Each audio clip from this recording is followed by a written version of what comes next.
Bien, en esta presentación les hablaremos acerca de un estudio cuantitativo con diseño no experimental y nombraremos las principales diferencias con un estudio experimental. También tendremos en cuenta si es un estudio transversal o longitudinal. Básicamente, el texto nos habla acerca de la sensación de seguridad en cuidados paliativos domiciliarios en un municipio de Noruega y hace una comparación de las percepciones de los pacientes y sus familiares que pueden ser sus principales cuidadores. Este estudio se hace a través de un cuestionario donde se incluyen 32 pacientes con su respectivo cuidador o familiar. Esto se hace a través de un instrumento que mide la calidad de la perspectiva de los pacientes, donde se enfoca en la seguridad y compromete 3 dimensiones. Las 3 dimensiones son la competencia médico-técnica, las condiciones físico-técnicas y la orientación de identidad, de las cuales les hablaremos y enfocaremos más adelante. De ese modo, el instrumento contiene 2 tipos de respuesta, o más bien 2 tipos de escala, como lo son la realidad percibida y la importancia subjetiva que tiene cada aspecto, que también especificaremos más adelante. Entonces, comencemos. Bueno, presentaremos las diferencias entre un estudio experimental y no experimental. En total van a ser 5 y la primera es: el investigador no tiene control en las variables porque ya ocurrieron los hechos o no son manipulables. Como lo decía Valentina, se basan en 32 pacientes a quienes los hechos ya han sido vividos, por decirlo así. Se están basando como en experiencias de los pacientes y de las personas quienes los cuidan. Esto quiere decir que las variables no son manipulables porque ya han sido ocurridas y se está tomando el estudio desde la percepción de cada paciente frente al resultado o lo que esperaba de los cuidados paliativos para cada personaje. Esto nos indica que se comprueba que la primera diferencia es que son datos no manipulables, por la razón de que son perspectivas y se califican en diferentes aspectos que ya han sido mencionados. Bueno, como segunda diferencia, tenemos: el investigador se limita a la observación de las situaciones ya existentes, ya que no pueden influir en las variables y sus efectos. Esto gracias a que realiza la recolección de datos del estudio por medio de las perspectivas de cada paciente y de cada cuidador a quien ha tenido la oportunidad de vivir un cuidado paliativo, ¿no? Entonces, eso indica que únicamente tiene que el investigador tomará nota y realizará su estudio debido a o gracias a las perspectivas y experiencias que cada paciente ha vivido, clasificándola en las principales variables y dándole así como una importancia entre cada una de estas, únicamente notando y evidenciando las diferentes expectativas para cada individuo quien ha tenido que pasar por los cuidados paliativos, al tanto sea por presentar diferentes enfermedades o por ser la persona quien es la responsable de sus cuidados. La tercera diferencia que nombraremos hoy es que en los diseños no experimentales los sujetos son observados en su ambiente natural. El texto soporta esta característica cuando hace la investigación a personas que poseen una enfermedad que puede ser grave, que puede ser terminal, entre otros, y además requieren un tratamiento adicional, que en este caso es el cuidado paliativo domiciliario. Sin embargo, estos ya lo poseen. Podríamos decir que en un diseño experimental lo que sería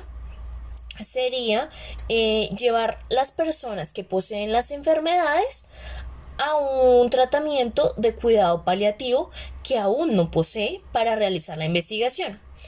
Como lo nombré anteriormente, en este caso lo que se hace es observar a las personas que poseen la enfermedad y poseen además el tratamiento paliativo para llevar a cabo la investigación de la sensación de seguridad con este tratamiento. Lo que quiere decir que no se les está haciendo ningún cambio en su ambiente para realizar o llevar a cabo esta investigación.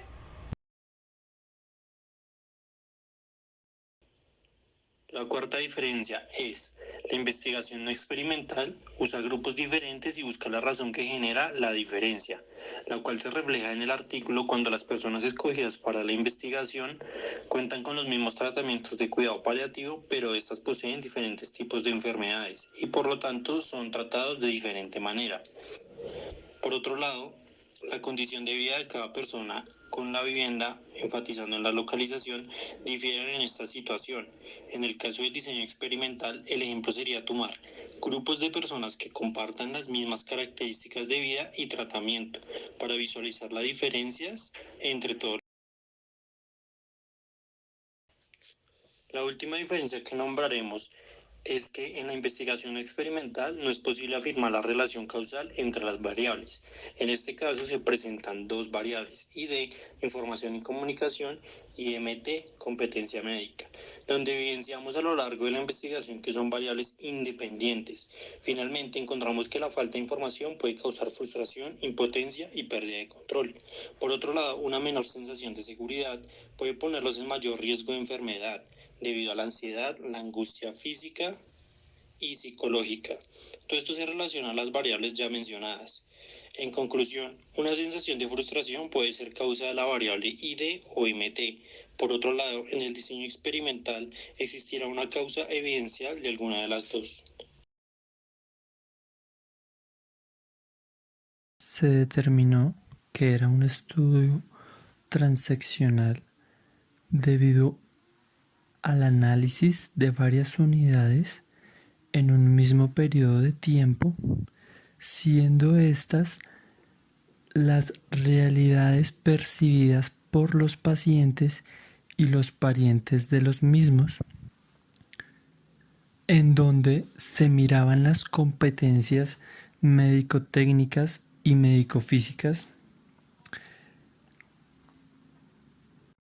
y estas a su vez se desglosan en aspectos como la competencia, continuidad, coordinación y cooperación. Se genera un análisis de las diadas relativas de los pacientes en una sección de seguridad para los cuidados paliativos recibidos, todo esto durante un mismo periodo de tiempo, lo que comprueba que es un estudio transeccional. En el estudio se genera una descripción detallada de los datos arrojados por la tabla, por lo cual se puede considerar un alcance descriptivo debido a la intención de especificar la importancia de las puntuaciones medidas en la escala RP. Un claro ejemplo para considerar un alcance descriptivo son las puntuaciones medias altas de los pacientes que se encuentran en dimensiones de 3.57 y 3.74 y demás descripciones que se logran evidenciar en la tabla. Además de esto, se genera una descripción de tendencia de los grupos de estudio cuando menciona un desafío para los pacientes para poder permanecer en casa durante el tiempo que deseen, y otra cuando subraya la necesidad que tienen los pacientes de que solo realizan planes para su muerte debido a su enfermedad y a su tiempo en casa.